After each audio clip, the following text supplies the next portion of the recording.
A group of peasants walks nervously down a dirt road in Wallachia. The air is heavy, carrying a foul smell that makes their stomachs churn. Then they see it. Ahead of them stands a sight so terrifying it freezes them in place. Thousands of bodies raised high on wooden stakes. Men, women, even children left to rot in the open. Their lifeless eyes staring down at all who dare enter this land. The peasants collapse in shock, praying for mercy. But this was no accident. It was a warning, a message carved in flesh for the whole world to see. What kind of ruler would turn his kingdom into a graveyard just to send a message? Well, this is the story of Vlad the Impaler, the cruelest king of Europe. A ruler whose twisted punishments made him both a hero to his people and a nightmare so dreadful it inspired the legend of Dracula. To understand how such a monster came to be, we must travel back to the 15th century, to a land caught between empires. This was Wallachia, a rugged, war-torn region nestled between the Christian kingdoms of Europe and the mighty Ottoman Empire, a place where loyalty could change overnight, where betrayal was routine, and where cruelty was often the only path to survival. And in this brutal world, a boy named Vlad was born in 1431. His father, Vlad Dracula, ruled Wallachia, but was entangled in dangerous politics, swearing loyalty to the Ottomans while trying to keep favor with European powers. As a guarantee of his father's obedience, young Vlad and his brother were taken as hostages by the Ottomans. Imagine being just a child, ripped away from your home, surrounded by enemies, and forced to live under the constant threat of punishment. Vlad grew up watching executions, whippings, and mutilations on a daily basis. He learned that power was not given, it was taken, and it was kept through fear. By the time he returned to Wallachia, Vlad was no longer just a boy. He was a man hardened by captivity, humiliation, and rage. The boy who would one day become a monster was shaped by monsters. And when he finally returned home, he found that his homeland was no less cruel than the dungeons where he had been raised. Wallachia was never a land of peace. It was a chessboard where kings and princes were replaced as easily as pawns. Treachery wasn't rare, it was expected.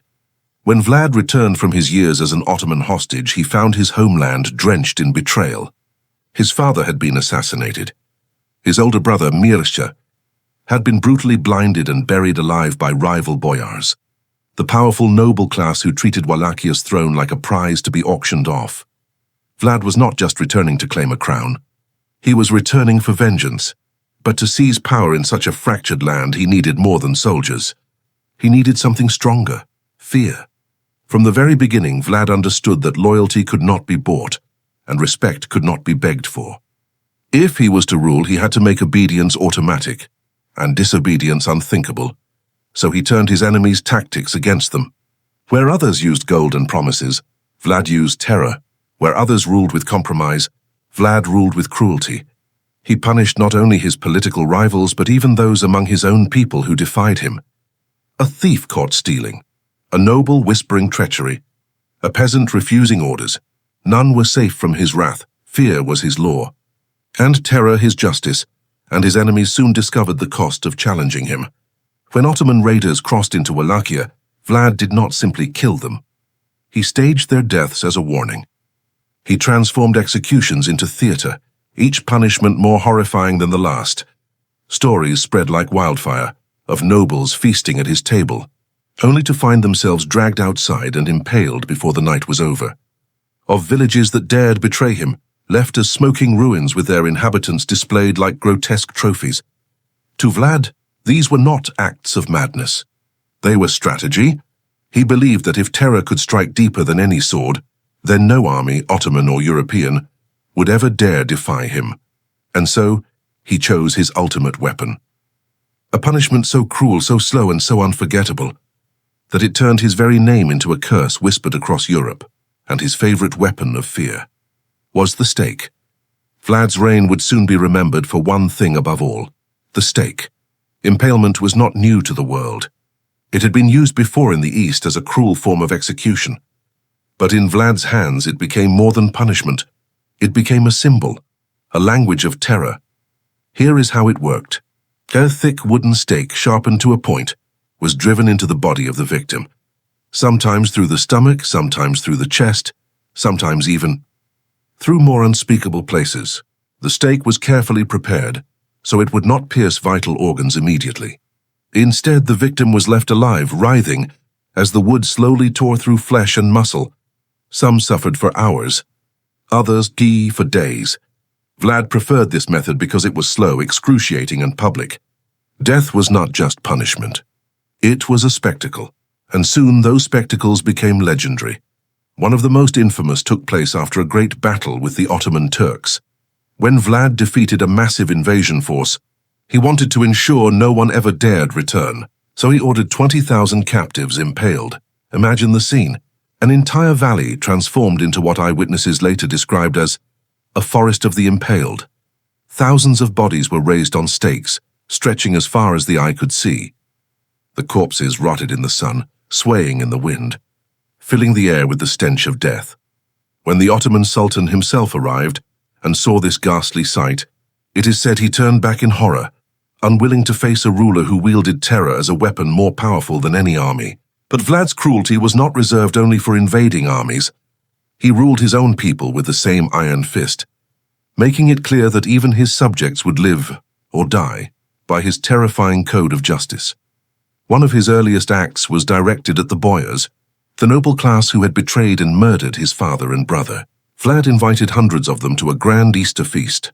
The tables were heavy with food, the wine flowing freely.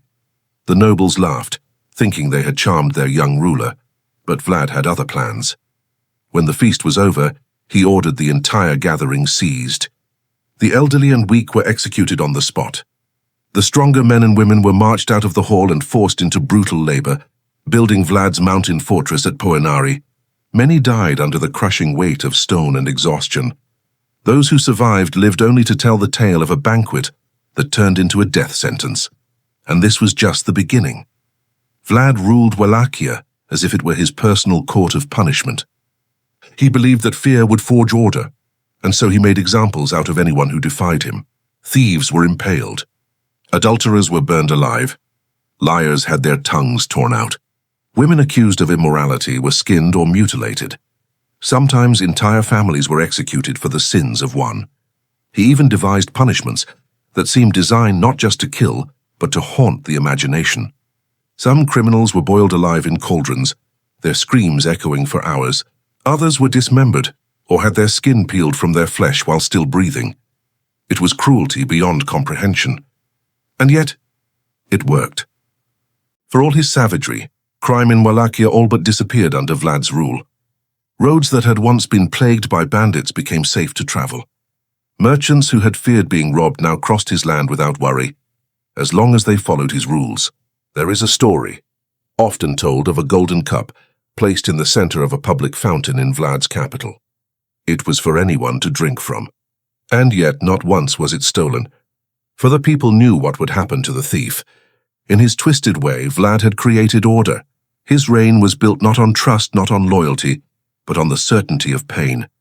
To the outside world, he was a monster. But to many in Wallachia, he was the only ruler strong enough to bring peace, even if that peace was written in blood. Yet peace at home did not mean peace abroad. Beyond Wallachia's borders, whispers of his cruelty began to spread, carried by merchants, soldiers, and terrified survivors. And what began as rumors soon transformed into something far larger, a wave of stories, pamphlets, and legends that painted him as less a king and more a demon. The Ottoman Empire, his greatest enemy, had every reason to fear and despise him. After all, he had humiliated their armies, turning proud soldiers into grotesque displays of impaled corpses. To the Turks he became known as Kazaklı Bey, the Impaler Prince. The very mention of his name struck terror in their ranks. Soldiers told tales of the cursed forests he created, of captives left to die in agony, of villages turned into cemeteries of sharpened stakes. But the Ottomans were not alone in spreading his infamy. In the West, his cruelty became the stuff of early propaganda. German printers, newly empowered by the invention of the printing press, churned out lurid pamphlets filled with horrifying illustrations. They showed Vlad dining among the impaled, calmly eating his meal while corpses twisted in pain around him. Other tales claimed he had executed tens of thousands in ways too grotesque to imagine: boiling, dismemberment, mutilation. These stories traveled far beyond Wallachia, reaching cities across Europe, where they were devoured by readers fascinated and horrified in equal measure. To his enemies, these stories were proof that Vlad was not a man at all but a monster, a figure of unholy cruelty who ruled not with justice but with blood. And yet, the truth was more complicated. For while Western Europe portrayed him as a sadistic tyrant in his homeland, Vlad was remembered differently. To many Romanians, he was not a demon but a protector, a prince who had defended their lands against Ottoman invasion when others would have surrendered. His cruelty, they believed, was not senseless. It was necessary. This paradox only deepened the mystery. Was Vlad a savior or a monster? A patriot or a sadist? One thing was certain. His reputation had outgrown him. Vlad was no longer just the ruler of Wallachia.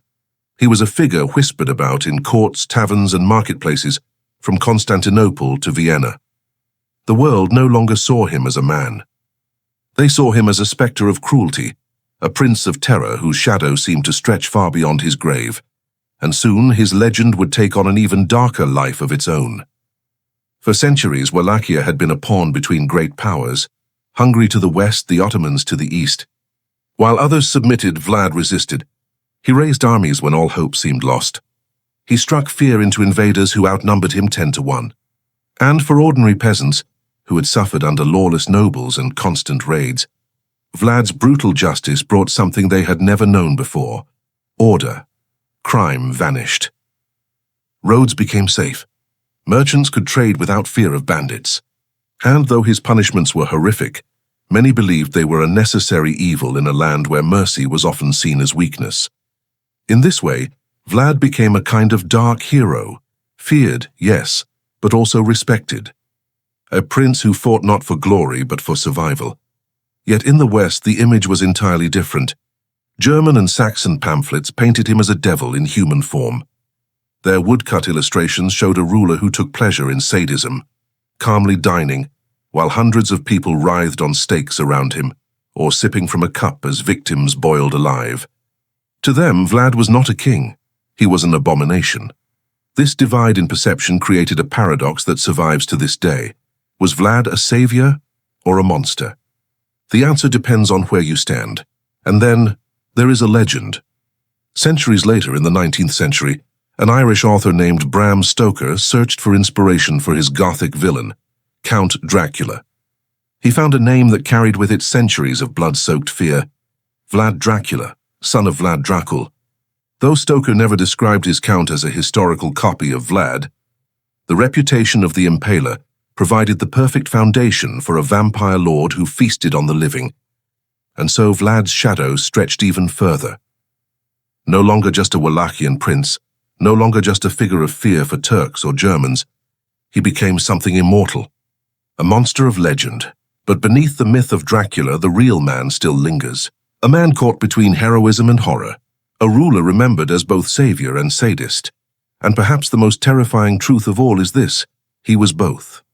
500 years have passed since Vlad the Impaler walked the earth.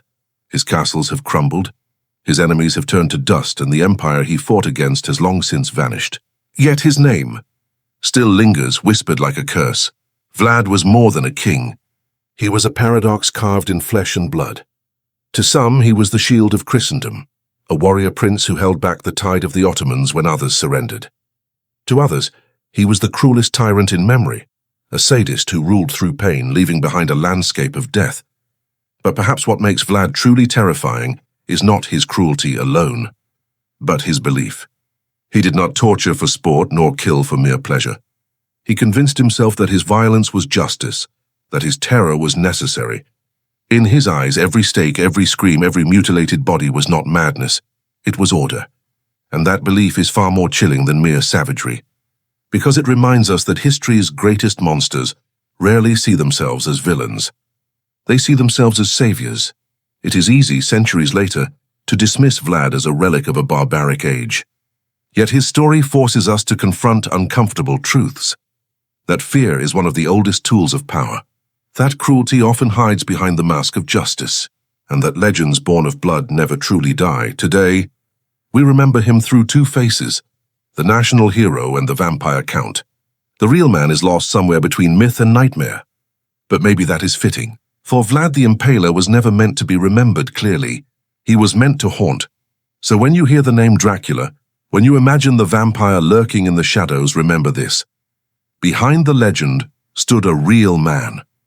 A man who once turned his kingdom into a forest of corpses, who dined among the dead, who made fear his crown.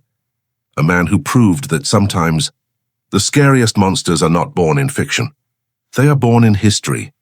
If this story gripped you, imagine the countless other tales of cruelty and punishment history has buried. Don't forget to subscribe for more journeys into the darkest corners of the past, where legends begin and nightmares never die.